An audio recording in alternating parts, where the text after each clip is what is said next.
મૂળાક્ષરો સાથે મિત્રતા.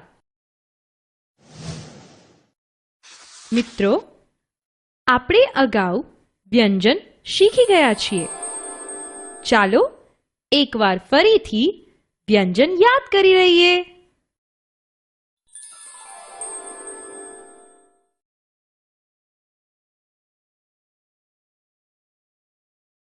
ક, કબૂતરનો ક.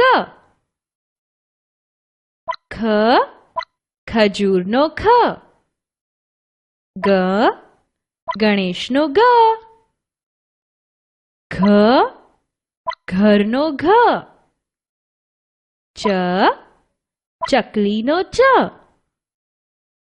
છ, છત્રીનો છ.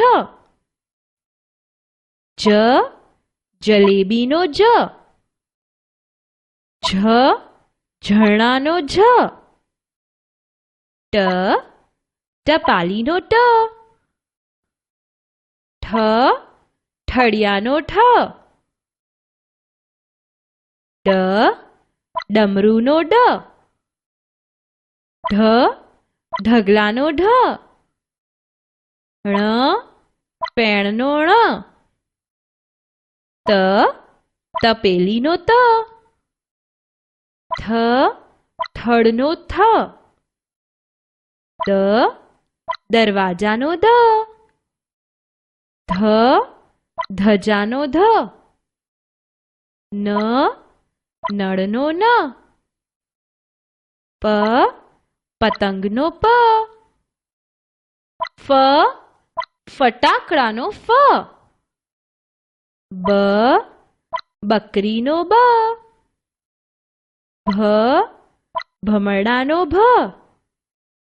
મ, મગરનો મ. ય, યતીનો ય. ર, રમકડાનો ર.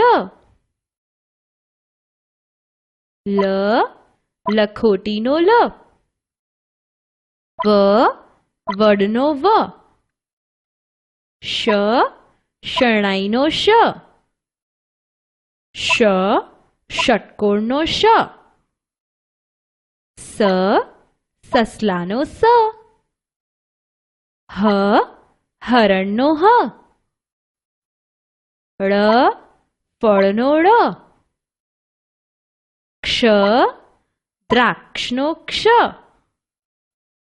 જ્ઞ, યજ્ઞનો જ્ઞ.